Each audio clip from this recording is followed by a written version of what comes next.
ইমাম সাহেব যখন শব্দ করে সূরা ফাতিহা পাঠ করেন তখন আমরা সূরা ফাতিহা কিভাবে পড়ব?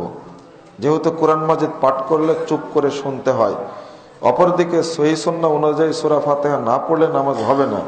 এক্ষণে এইটা কি কোরআন এবং হাদিসের সাথে সাংঘর্ষিক কিনা, আর সাংঘর্ষিক হলে আমরা কোনটি গ্রহণ করব? সুন্দর প্রশ্ন। জি, আপনাকে ইমামের পিছনে শুধু সূরা ফাতিহা পড়তে হবে।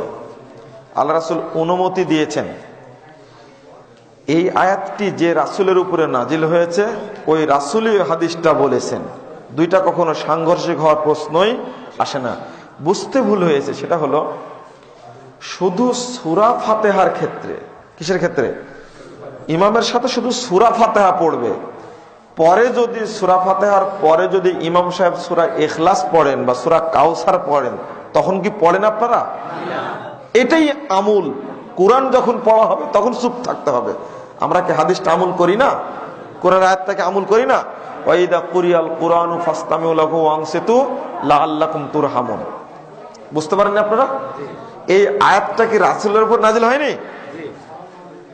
এই আয়াতের অর্থ হলো যে কোরআন অংশটুকু যখন পড়বে তখন চুপ থাকতে হবে। আমরা চুপ থাকি তো? রাসূল সাল্লাল্লাহু আলাইহি ওয়াসাল্লাম বলেছেন সূরা ফাতিহা পড়তে হবে, না পড়লে সালাত হবে না। যে কোনো সালাতে পড়তে হবে, এটা সাংঘর্ষিক বিষয় নয়।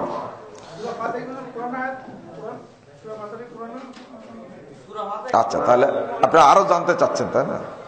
আসলে এইভাবে উত্তর দিয়ে হয় না। আল্লাহ বলেছেন সূরা হিজর 27 নম্বর আয়াত, লাকাদ আতাইনাকা সাবআম মিনাল মাসানি ওয়াল কুরআনাল আযীম। আমি আপনাকে দান করেছি বারবার পঠিত 7টি আয়াত এবং মহাগ্রন্থ আল কুরআন। আল্লাহ এখান থেকে কোরআন থেকে সূরা ফাতিহাকে আলাদা করে ফেলেছেন।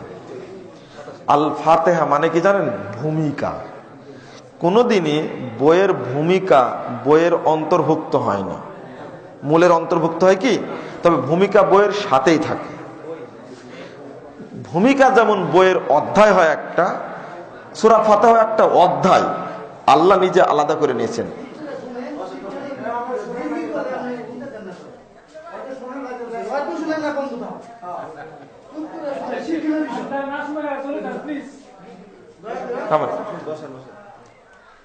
এখন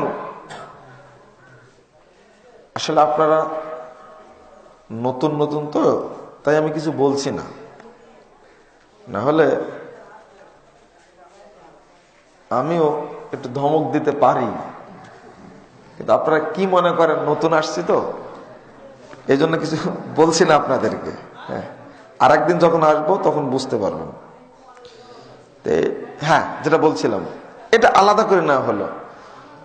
আর এই হাদিসের সবচেয়ে ভালো ব্যাখ্যা আপনি বুঝবেন না সাহাবীরা বুঝবেন? বলেন তো দেখি। সহিহ মুসলিমের হাদিস, আবু হুরায়রাকে যখন জিজ্ঞেস করা হলো ইমাম যখন সূরা ফাতিহা পড়ছে তখন কি করব, তখন ইকরা বিহা ফি নাফসিক, তুমি মনে মনে পড়ো। এক। উমর রাদিয়াল্লাহু আনহুকে জিজ্ঞেস করা হলো ইমাম যখন সূরা ফাতিহা পড়ে আমিও কি পড়বো, তখন উমর রাদিয়াল্লাহু আনহু বলেন যে পড়ো, না পড়লে সালাত হবে না। এতগুলো হাদিস থাকতে আপনি দেখেন জাল হাদিসের কবলে রাসূলুল্লাহ সালাত বইটাতে খুব ভালো করে পর্যালোচনা করে দিয়েছে, আপনারা সেখান থেকে পড়বেন।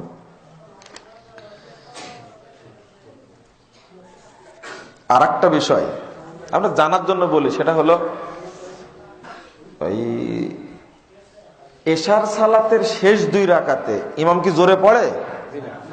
তখন পড়েন না কেন? সূরা ফাতিহা তখন পড়া হয় না কেন? মাগরিবের সালাতের শেষ রাকাতে কি ইমাম জোরে পড়ে? তখন পড়ে না কেন? এক। জোহর আসর সালাত ইমাম সাহেব তো কিরাত পড়ে না, তখন পড়ে না কেন? মূলত সূরা ফাতিহাটা তাদের উপরে একটা জুলুম হয়ে গেছে, পড়বো না তো পড়বই না। এটা আসলে ঠিক না। যুক্তিরও খণ্ডন আছে, যুক্তি দিলে চলে না। আমাদের